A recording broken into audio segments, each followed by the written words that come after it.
और अब खबरें विस्तार से। गाजीपुर का गैंगस्टर अपराधी और आजमगढ़ के एसपी नेता संजय यादव को पुलिस ने मऊ से गिरफ्तार किया। गाजीपुर पुलिस और एसओजी की टीम ने संजय यादव को मऊ से गिरफ्तार किया है, जिसका वीडियो सामने आया। कनपट्टी पर पिस्टल लगाए और पुलिस के हाथों में दबाए अधिकारी पिस्टल और AK-47 से लैस होकर घर से फिल्मी अंदाज में निकले। पुलिस ने गिरफ्तार किया 43 मुकदमों में आरोपी, जिसकी गिरफ्तारी। अभिषेक राय हमारे सहयोगी फोन लाइन पर मौजूद हैं। अभिषेक, किस तरह से पुलिस ने इसे पकड़ा है और ये वीडियो कब का है, बताइएगा जरा। जी देखिए, ये मऊ कोतवाली थाना क्षेत्र के बलिया मोड़ से ये गिरफ्तारी हुई है। गानागंज का ये पूर्व ब्लॉक प्रमुख समाजवादी पार्टी का रहा है और उसको करीब एक हफ्ते से पुलिस गिरफ्तार करने के लिए दबिश दे रही थी, लेकिन पता चला कि मऊ के बलिया मोड़ पे ये रह रहा था और गाजीपुर में गैंगस्टर का अपराधी था। इसके ऊपर कुल 43 मुकदमे दर्ज थे और इसको पुलिस लगातार खोजबीन कर रही थी, जिसको आज गाजीपुर पुलिस रात में ही उठाकर ले गई है। और बताया जा रहा है कि सपा नेता पर भी मामले दर्ज हैं, जिसको पुलिस लगातार इसको ढूंढ रही थी। कुछ दिन पहले ही जेल से छूट कर आया था और मऊ में चोरी छुपे कई दिनों से रह रहा था, जिसको पुलिस ने फिल्मी अंदाज में गिरफ्तार करके घर से रात में ले गई है। जी, धन्यवाद आपका अभिषेक, पूरी जानकारी देने के लिए।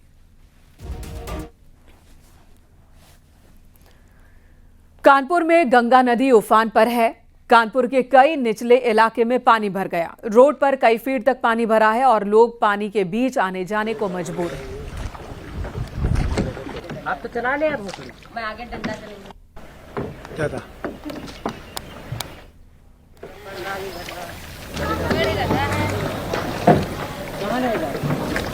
अरे पर कर लो।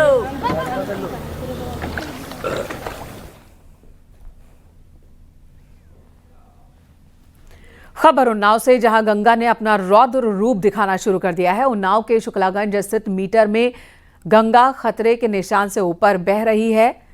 4 तहसीलें बाढ़ प्रभावित हैं। बाढ़ ने कानपुर को जोड़ने वाला काली मिट्टी शिवराजपुर मार्ग, वहां पर भी तबाही मचाई है। रास्ते पर कटान देखने को मिला। 200 मीटर सड़क कटान की चपेट में है। प्रशासनिक टीम पत्थर और बोल्डर डालकर सड़क को ठीक करने में जुटी है। उन्नाव में गंगा खतरे के निशान से ऊपर बह रही है। उन्नाव की बांगरमऊ तहसील क्षेत्र के काली मिट्टी शिवराजपुर मार्ग पर गंगा में आई बाढ़ का असर साफ साफ दिख रहा है।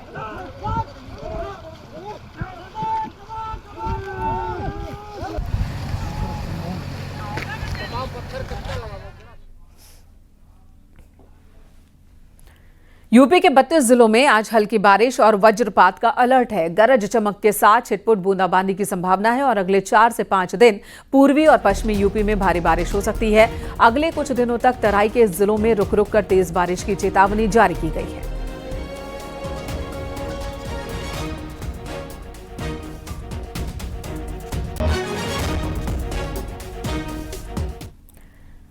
मेरठ में अब्दुल्ला रेजिडेंसी कॉलोनी के अवैध हिस्से के कब्जे पर बुलडोजर चला है। 300 मीटर सरकारी जमीन खाली करवाई गई। ऊर्जा राज्य मंत्री सोमेंद्र तोमर की चिट्ठी पर एक्शन लिया गया। तहसील MDA पर पुलिस टीम के संयुक्त कार्रवाई की है। पुलिस टीम ने अब्दुल्ला रेजिडेंसी में हिंदुओं की नो एंट्री का मामला सामने आने के बाद यहां विवाद बहुत बड़ा था। मेरठ के थाना नौचंदी क्षेत्र में ये रेजिडेंसी है, अब्दुल्ला रेजिडेंसी, जहां पर हिंदुओं के प्रवेश पर रोक लगाई गई थी। नितिन अग्रवाल हमारे सहयोगी इस वक्त हमारे साथ मौजूद हैं। नितिन, 300 मीटर सरकारी जमीन इस वक्त कब्जा मुक्त करवाई गई। निखिल, इस बारे में और बताएं कि ये एक्शन किस तरह से लिया जा रहा है। देखिए, न्यूज़ 18 की खबर का बड़ा असर सामने आया है। ऊर्जा मंत्री डॉक्टर सोमेंद्र तोमर ने इसकी मांग की थी, उच्च स्तरीय जांच की मांग की थी और जांच जब तहसील ने की तो खुलासा हो गया कि 300 मीटर सरकारी भूमि इन लोगों ने कब्जा रखी थी। उसी सरकारी भूमि को कब्जा मुक्त कराने के लिए खुद SDM दीक्षा वहां पहुंची और वहां दीक्षा जोशी ने बुलडोजर चलवाया। बुलडोजर गर्जा है। ऊर्जा मंत्री ने पहले ही आशंका जताई थी कि अगर उसमें खामियां पाई गई या फिर सरकारी भूमि पर कब्जा पाया गया तो बुलडोजर गर्जेगा। तो अब्दुल्ला रेजिडेंसी पर बुलडोजर गर्जा है और जमीन को कब्जा मुक्त कराया गया है। इलाके के लोगों में खुशी का माहौल है, क्योंकि अब्दुल्ला रेजिडेंसी जिस तरीके से एक विवादों के घेरे में थी, उस पर बुलडोजर एक्शन हुआ, तो वहां देखकर लगता है कि सरकार की कार्रवाई दमदार है। और जिस तरीके से न्यूज 18 ने इसे प्रमुखता से चलाया, तो उसके बाद तहसील की टीम एक्शन में आई, जांच हुई और फिर जांच के बाद अब कार्रवाई भी हुई है। यानी 100% सुनिश्चित किया गया है कि भूमाफियाओं की कोई जगह उत्तर प्रदेश में नहीं है और साथ ही साथ जो भी कब्जा करेगा उस पर एक्शन होना लाजमी है। तो मेरठ के अब्दुल्ला रेजिडेंसी पर बुलडोजर गर्जा है, 300 मीटर भूमि कब्जा मुक्त कराई गई है। जांच अभी जारी है और भी जांच की जा रही है कि नक्शे में क्या क्या तब्दीलियां की गई हैं, जो अवैध निर्माण है उसको कहां तक बनाया गया है, तो अभी जांच चल रही है। जी, अतिक्रमण के खिलाफ, अवैध निर्माण के खिलाफ ऑपरेशन चल रहा है और मेरठ में भी यहां पर इसी के तहत कार्रवाई हुई है। धन्यवाद आपका निखिल, इस वक्त पूरी जानकारी देने के लिए।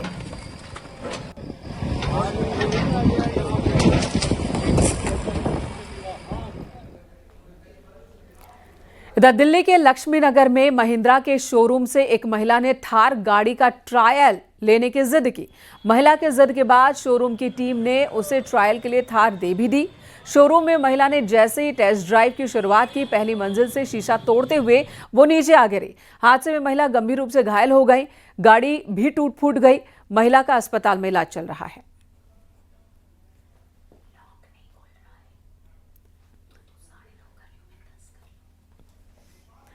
इधर बागपत में पति पत्नी के विवाद ने पूरे परिवार की खुशियों को निगल लिया। महिला ने पहले अपनी 3 मासूम बेटियों की जान ली, फिर खुद फांसी लगाकर आत्महत्या कर ली। दोघट थाना क्षेत्र में यह वारदात हुई है। आरोपों के मुताबिक महिला ने पहले चुन्नी से गला घोंटकर अपनी बेटियों की हत्या की और फिर खुद भी पंखे से झूलकर जान दे दी। इस वारदात की सूचना मिलते ही पुलिस मौके पर पहुंची, चारों शवों को कब्जे में लिया और पोस्टमार्टम के लिए भेजा। शुरुआती जांच में पुलिस इसे पति पत्नी के विवाद से जोड़कर देख रही है। बताया जा रहा है कि महिला अपने बच्चों को शहर में पढ़ाना चाहती थी और इसी को लेकर पति पत्नी के बीच विवाद हुआ करता था। महिला का पति टूरिस्ट बस ड्राइवर है।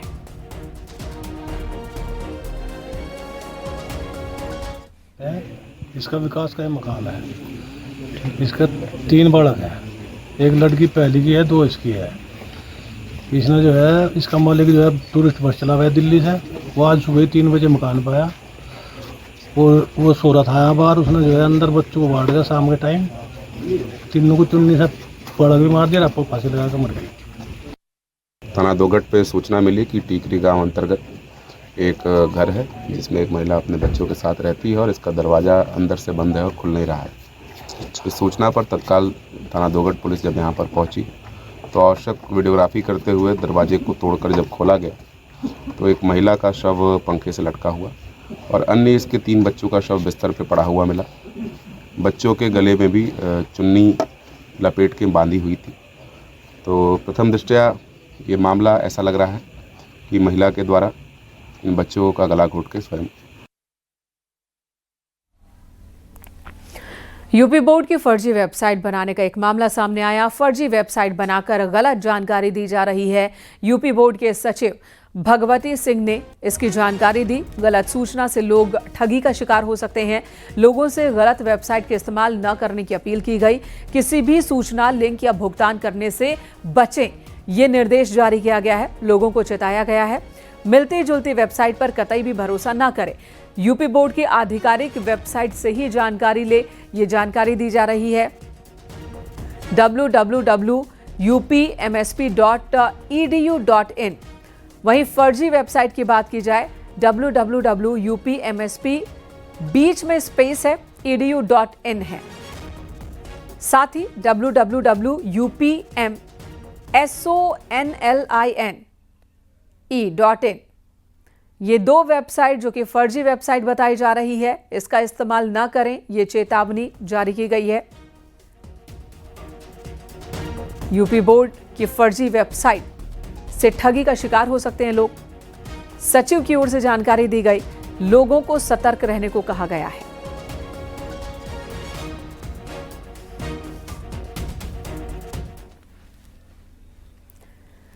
बुलंदशहर में पुलिस का ऑपरेशन लंगड़ा जारी है और इसी अभियान के तहत थाना नरसेना पुलिस और लुटेरों के बीच मुठभेड़ हुई।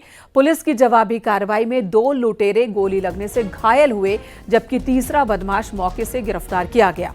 फैजान और राकेश के रूप में इनकी पहचान हुई है। इसके तीसरे साथी वसीम को पुलिस ने गिरफ्तार किया। दोनों घायलों को अस्पताल ले जाया गया इलाज के लिए। पुलिस ने एनकाउंटर स्थल से अवैध हथियार, भारी मात्रा में लूट का माल बरामद किया। सोने चांदी के गहने भी शामिल है। इन बदमाशों ने 5 सितंबर को हथियार के बल पर एक ज्वेलर्स से लाखों रुपए के गहने चोरी किए थे।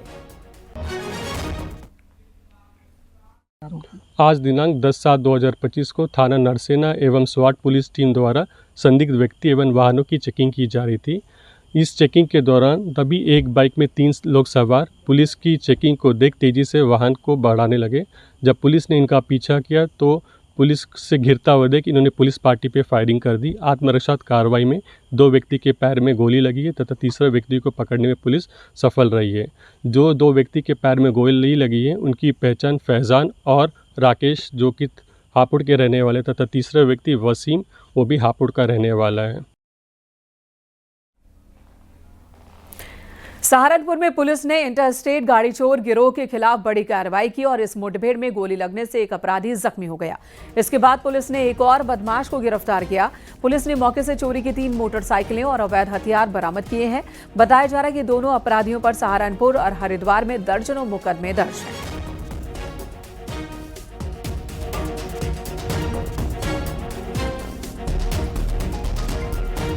इधर प्रयागराज में रोडवेज बस में लूट की नाकाम कोशिश हुई। आरोपों के मुताबिक बाइक सवार युवकों ने सिविल लाइंस हनुमान मंदिर पुलिस चौकी के पास रोडवेज बस के गेट में तोड़फोड़ की और चलते बस में कंडक्टर का कैश वाला बैग उससे छीनने की कोशिश की। बस का दरवाजा नहीं खुलने पर लुटेरों ने बस के गेट का शीशा तोड़ा, बस के अंदर दाखिल होने की कोशिश की। बाइक सवार युवकों ने कंडक्टर और ड्राइवर से मारपीट भी की। इस दौरान ड्राइवर ने हिम्मत दिखाई और बस को वापस घुमाकर सिविल लाइंस बस अड्डा पहुंच गए। इस तरह से ड्राइवर ने यात्रियों की भी जान बचाई।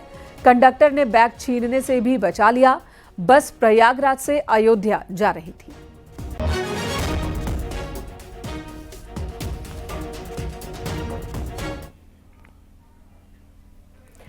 नेपाल में जारी हिंसा का असर टूरिज्म पर भी पड़ रहा है। एहतियातन वाराणसी से काठमांडू जाने वाली फ्लाइट्स कैंसिल कर दी गई। इससे एयरलाइंस कंपनियों को यात्रियों के रुपए वापस करने पड़ रहे हैं। फ्लाइट वाराणसी से काठमांडू जाती है जिसका संचालन बुद्धा एयरवेज करता है। नेपाल की ओर से एयरपोर्ट बंद किए जाने की वजह से फ्लाइट्स कैंसिल करनी पड़ी है। आपको बता दें काठमांडू जाने वाली ये फ्लाइट हफ्ते में 3 दिन चलती है। आंदोलन चल रहा है। ये जेनजी ग्रुप जो जूमर भी कहते हैं उन लोग ने छोटे समय पे ही एक तो ये आंदोलन का प्लान करके किए हैं और गवर्नमेंट से उन लोग का नाराज़ी है, उसके वजह से उन लोग भटक गए हैं। वहाँ शांति सुरक्षा का भी माहौल ख़राब है। सब एयरपोर्ट भी घेर के रखे हैं उन लोग ने, इसलिए आज एयरपोर्ट क्लोज रहेगा वहाँ, तो ऑपरेशन हम लोग का आज बंद रहेगा। नेपाल में जारी हिंसा के बीच बड़ी संख्या में सैलानियों का आना जारी है। नेपाल में हालात बेहद खराब हैं। लोग सड़कों पर उतर आए हैं, मारपीट कर रहे हैं, तोड़फोड़ कर रहे हैं, आगजनी कर रहे हैं। संसद परिसर में मंत्रियों के आवासों में आग लगा रहे हैं। वहीं पुलिसकर्मी अपने पॉइंट से ड्यूटी छोड़ भाग गए और ऐसे में महाराजगंज में इंडो नेपाल बॉर्डर पर भारतीय प्रशासन मुस्तैद है। डीएम और एसपी ने बॉर्डर पर कैंप किया है।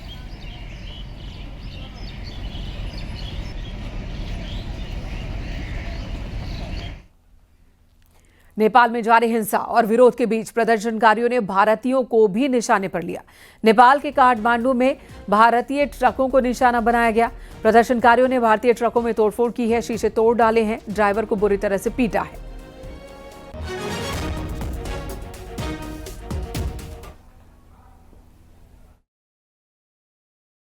हमारे चोट लगा है, इसमें हमें पट्टी कराना है। कैसे चोट लगा, क्या हुआ था? ये पत्थर मारा है, गाड़ी का देख नहीं रहा, शीशा उसा तोड़ रखा है। काठमांडू में बहुत ज्यादा वहाँ दिक्कत है। आग जलाया गया है गाड़ियों? हाँ, 2 गाड़ी में आग लगा दिया हमारे, 2 गाड़ी आग जला दिया। ये गाड़ी खाली था, इसको लेकर के आए हम। जेल में बंद समाजवादी पार्टी के सीनियर नेता और पूर्व मंत्री मोहम्मद आजम खान ने सजा के खिलाफ अपील की है।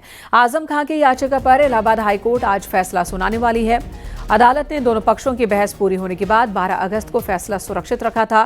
जस्टिस समीर जैन की सिंगल बेंच दोपहर 2 बजे फैसला सुनाएगी। आपको बता दें, रामपुर के चर्चित डूंगरपुर केस से जुड़े एक मामले में आजम खां को रामपुर एमपी एमएलए कोर्ट ने 10 साल की सजा सुनाई है और इसी सजा के खिलाफ आजम खां ने क्रिमिनल अपील दायर की है।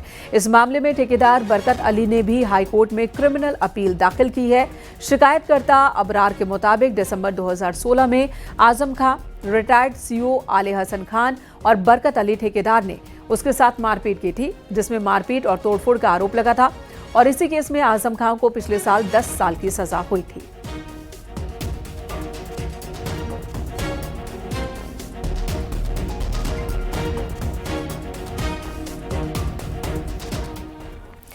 लोकसभा में नेता प्रतिपक्ष और रायबरेली सांसद राहुल गांधी अपने 2 दिवसीय दौरे पर आज पहुंच रहे हैं। राहुल गांधी रायबरेली दौरे के पहले दिन पार्टी कार्यकर्ताओं से मुलाकात करेंगे। गोरा बाजार चौराहे पर लगे नवनिर्मित अशोक स्तंभ का लोकार्पण करेंगे। प्रजापति समाज के लोगों से संवाद करेंगे और दौरे के दूसरे दिन यानी कि कल राहुल गांधी जिले में विकास योजनाओं की समीक्षा के लिए होने वाली दिशा की बैठक की अध्यक्षता करेंगे।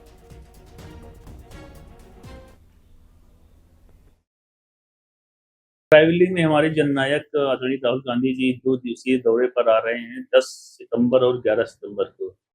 10 सितंबर को सबसे पहले हमारे जो लोकसभा चुनाव 2024 के हमारे बूथ अध्यक्ष थे उनके साथ वो हरचंदपुर विधानसभा में संवाद करेंगे। इसके बाद प्रजापति समाज के लोगों के साथ रायबरेली शहर में शांति ग्रैंड होटल में मुलाकात करेंगे समाज के लोगों के साथ और उनके समस्याओं को जानेंगे। इसके बाद आदरणीय राहुल गांधी जी गोरा बाजार में सम्राट अशोक स्तंभ जो भी नगर पालिका के द्वारा बनाया गया है उसका अनावरण करेंगे। यहाँ रुकेंगे एक ब्रेक के लिए। खबरें ब्रेक के बाद भी जारी हैं।